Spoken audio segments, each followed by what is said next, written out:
안녕하세요. 저는 춘천 한마음교회 황창환입니다. 저는 초등학교 교사인데요. 차가운 외모와 함께 차가운 성격, 차가운 마음으로 찬바람 쌩쌩 부는 차돈으로 살다가 부활하신 예수님을 만나 영혼에 대한 뜨거운 마음과 사랑을 갖게 된 이야기를 나누고자 합니다. 저는 여자치고는 참 무뚝뚝하고 차가운 성격이란 소리를 많이 들었는데요. 사람은 마음이 차가우면 그것이 밖으로 표출되잖아요. 사람의 말은 마음에서 나온다고 하는데 타고난 차가운 외모와 함께 차가운 표정과 말투는 주변 사람들의 마음을 싸늘하게 했습니다. 우선 저의 차가움은 외모에서부터 풍겨 나옵니다. 긴 매부리코, 날카롭고 뾰족한 얼굴, 가늘고 긴 손가락 등 이것으로 저의 첫인상은 대략 결정됩니다. 그래서 제가 늘 반박했던 말 중에 하나가 첫인상에 대한 건데요. 첫인상을 중요시하는 한국 풍토에서 저는 늘 마이너스를 받았기 때문이에요. 아니, 사람은 지내보고 겪어봐야 알지 어떻게 첫인상으로 결정할 수 있냐고요. 그런데 저와 함께 지내보고 겪어본 사람들은 역시나 저를 차갑다고 했습니다.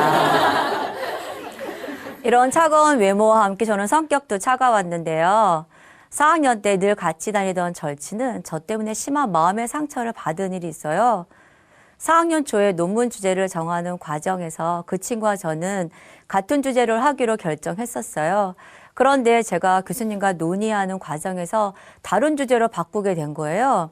그 친구에게는 왜 바꾸게 되었는지 그 이유나 자세한 설명도 없이 아주 짧고 간단하게, 그리고 얼굴 표정은 싸늘하게 나 논문 주제 바꾸었어. 이 한마디 하고 끝낸 겁니다. 워낙 친한 사이라 바늘과 실처럼 다니던 친구였는데 나중에 그 친구로부터 들은 얘기는 제 싸늘한 표정과 짧은 말 한마디가 너무나 차갑게 느껴지더라는 겁니다. 마음이 너무 썰렁해서 그 친구는 한동안 힘들었다고 나중에 얘기해 주더라고요. 또 20대 후반에 연애할 때의 일인데요. 3년간 잘 만나던 그 남자에게 어느 날 갑자기 전화를 걸어서 다짜고짜 우리 잠시 떨어져 있어. 그랬더니 왜 그러냐고 하더라고요. 그래서 짧게 그냥 더 이상 묻지 마. 그렇게 일방적으로 전화 통화를 한 후 저는 20일간 유럽 여행을 떠났습니다.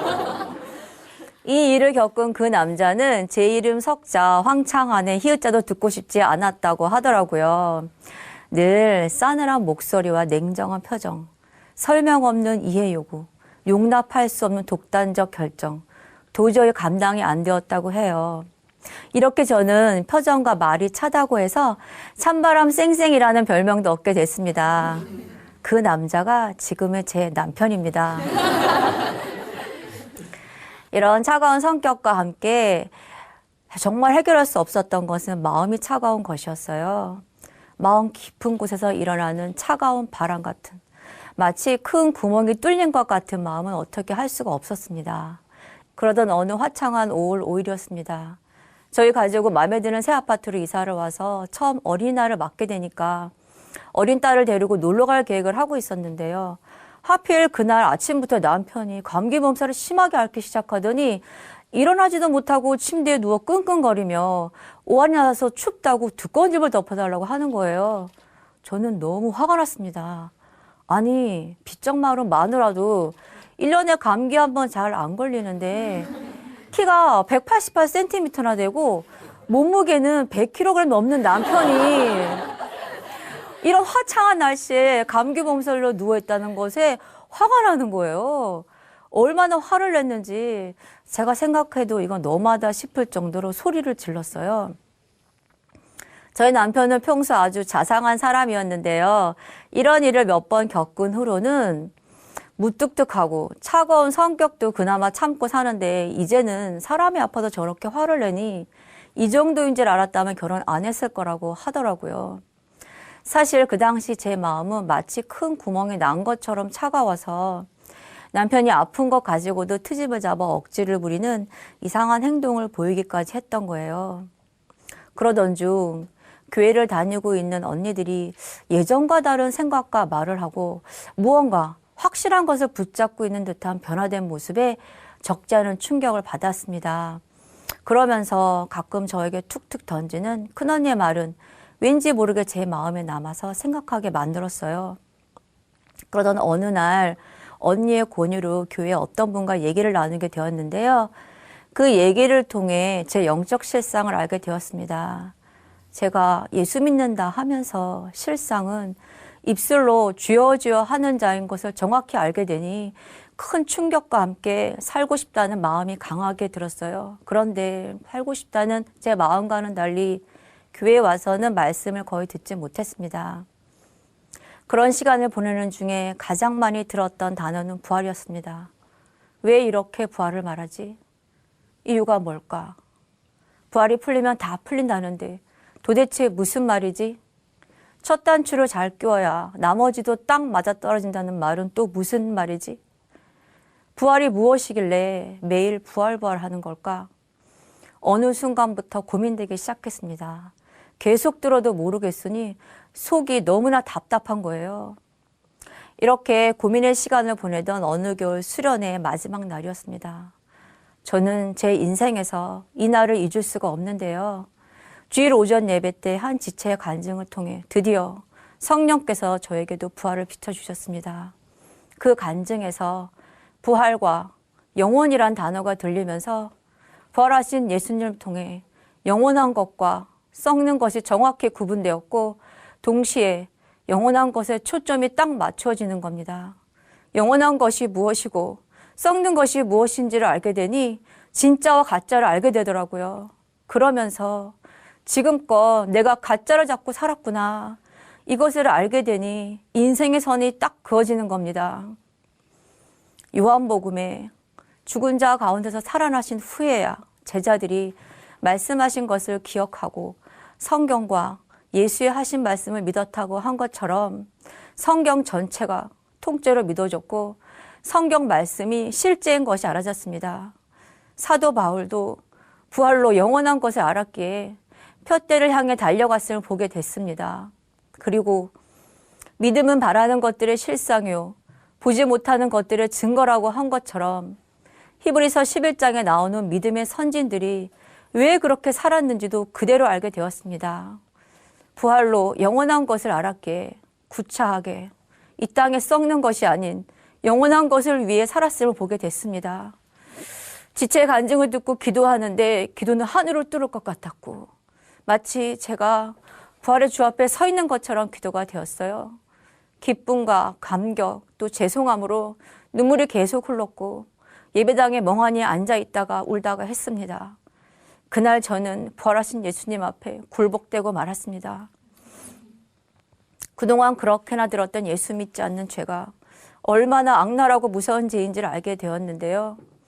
제가 그렇게 차갑고 냉정했던 이유, 다른 사람의 마음에 상처를 주었던 이유는 제 마음의 결국 나 중심, 나만 알고 살던 중심, 내가 주인 되었기 때문이었음을 알게 해주셨고 이 악랄한 중심을 해결하라는 말씀은 은혜와 기쁨의 말씀이었습니다. 그 악랄한 중심을 회개하고 예수님을 나의 주인으로 모시니 예수님이 제 안에 계시다는 것이 얼마나 감격스러운지 말로 다 할 수 없는 것이 제 안에 임했어요. 그러면서 이 땅에서 제가 주인 되어 차갑게 살았던 것이 얼마나 헛된 것인지를 알게 되니 제 눈은 영원한 것을 바라보게 되었습니다. 저는 이과 출신이라 무엇이든 정확한 것이 좋았습니다. 원래 책 읽는 것을 싫어하기도 하지만 시, 소설, 수필처럼 읽는 사람에 따라서 생각의 각도가 달라지고 답이 달라질 수 있는 것보다는 누가 풀어도 답이 하나인 수학이 좋았습니다. 그런데 놀랍게도 하나님께서 부활이라는 정확한 증거로 누구든지 믿을 수 있도록 확실한 객관적 증거를 주셨음을 알았을 때 놀라지 않을 수 없었습니다. 부활을 반복해서 들을수록 제 심장에 부활이 새겨지고 제 마음 중심에 자리 잡으니 너무나 확실한 믿음의 터 위에 서 있음이고 이 확실한 믿음의 반석 위에 있으니 모든 것이 흔들림 없이 선명해지는 것이었습니다. 제 마음속에 뻥 뚫려 있던 큰 구멍과 차가운 인생의 바람은 나의 주인 되신 예수님이 제 안에 계시는 것으로 모두 해결되었습니다.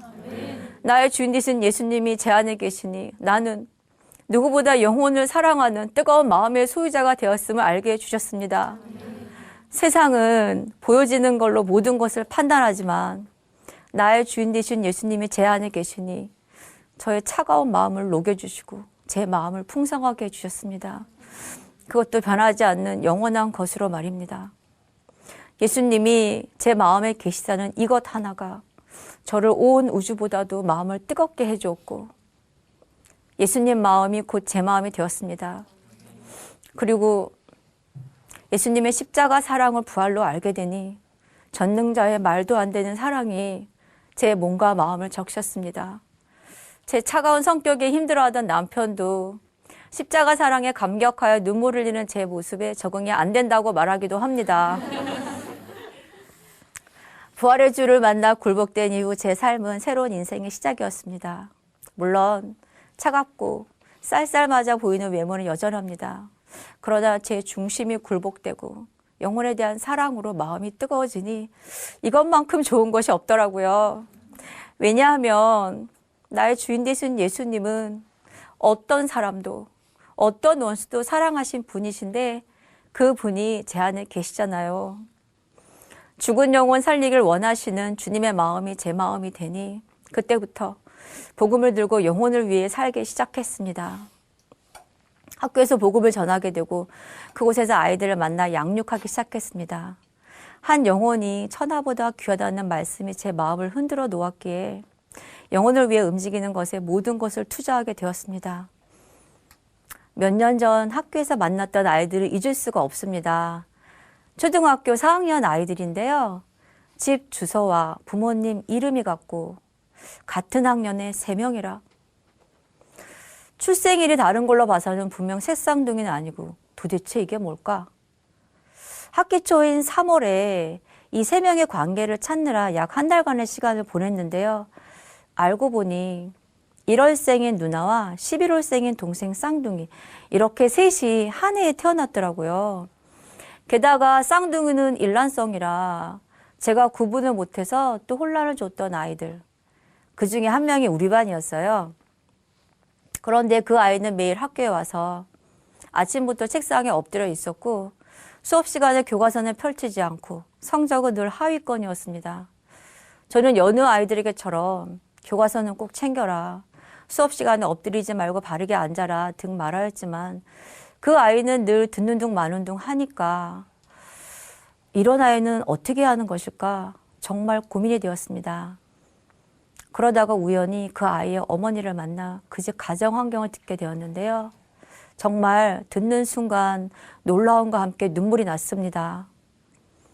밤잠 못 자게 하는 아버지의 괴롭힘과 무서운 가정 분위기, 그리고 아침밥 먹다가 이유도 없이 서게 되는 벌 등 비로소 그 아이가 학교에서 했던 지금까지의 모든 행동이 이해가 되는 거예요. 마침 체육 수업하러 나간 사이 그 아이의 자리로 가서 엉망 책상 속을 정리해주면서 책가방을 보며 너무 미안한 마음에 눈물이 흘렀습니다. 그때부터 아이들에게 복음을 전하였고 매주 그 아이들을 만나 예배를 드리기 시작했습니다. 복음을 듣고 예수 믿지 않는 죄를 회개하여 기록한 간증은 저를 흥분하게 했고 함께 예배 드리는 것 그 자체가 기쁨이었어요. 해가 바뀌어 한 학년 올라가게 되었는데 저는 이 아이들을 계속 돌봐주고 싶은 마음이 생겼습니다. 그래서 같은 학년으로 따라 올라가게 되었고 반편성 결과 3명 모두 다른 반으로 가게 되었지만 그것과 상관없이 만남과 예배는 계속되었습니다. 예배뿐만 아니라 저희 가족과 함께 만난 것도 먹으러 가고 영화도 보고 선물도 사주고 물놀이도 가고 그냥 제 마음이 그러고 싶었습니다. 우리 반에 있었지만 존재감이라고는 있는 듯 없는 듯한 아이들이었는데요. 정말 후회 없이 사랑하였다는 생각이 듭니다. 세상에서의 없는 자에 대한 편견이 사라진 예수님으로 인해 진정한 평등이 무엇인지를 보게 해주신 귀한 아이들이었습니다. 조건 없이 사랑했던 아이들, 다 주고 싶었던 아이들, 내 마음을 뜨겁게 해줬던 아이들. 그렇게 약 1년 반 동안 지낸 것이 이제껏 교사하면서 가장 행복한 시간이었습니다. 다음에는 슈렉같이 생긴 남자아이를 만났는데요. 교실에서의 말과 행동이 저를 늘 화나게 하는 거예요. 그것도 끊임없이 지속적으로. 제가 태권도를 전혀 할 줄 모르는데요. 제 마음 같아서는 날라서 2단 옆차기로 해주고 싶을 만큼 정말 그 아이가 이해 안 되고 용납 안 되는 겁니다. 한 번은 아이를 불러 잘못을 짚어주면서 이번엔 도저히 안 되겠다 싶어 어머님께 상담하러 오시라고 하였고, 어머님이 오시면 그동안 아이가 잘못하여 기록한 반성문을 모두 보여드릴 것이라고 단단히 마음먹고 있었어요.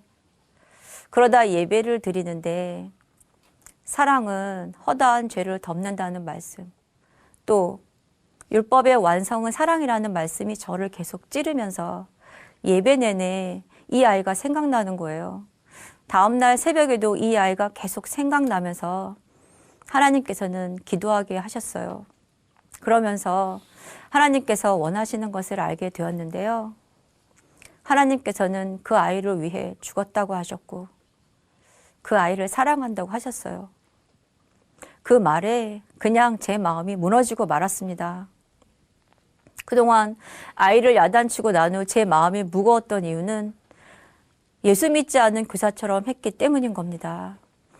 하나님께서는 어머니께 무엇을 말해야 할지를 알게 해주셨습니다. 드디어 상담하러 오신 깐깐한 어머니. 하나님의 마음을 안 후 수십 장 되는 반성문은 보여드리지 않으려고 했어요.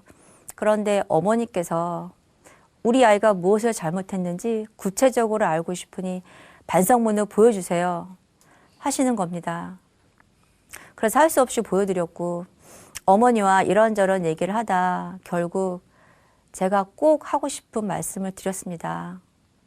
전 예수 믿는 교사인데요. 지금까지 이 아이를 품고 사랑하지 못해서 죄송합니다. 제 진심을 그대로 말씀드렸어요. 그 순간 어머니의 눈이 빨개졌고 그 이후의 대화는 너무 잘 되었습니다. 제가 하고 싶은 말을 하고 나니 속이 너무나 후련하고 가벼웠어요.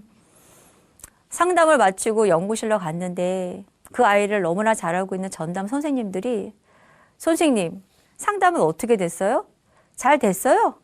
하면서 궁금한 표정으로 묻길래 어머니께 한 말 그대로 말해주었죠.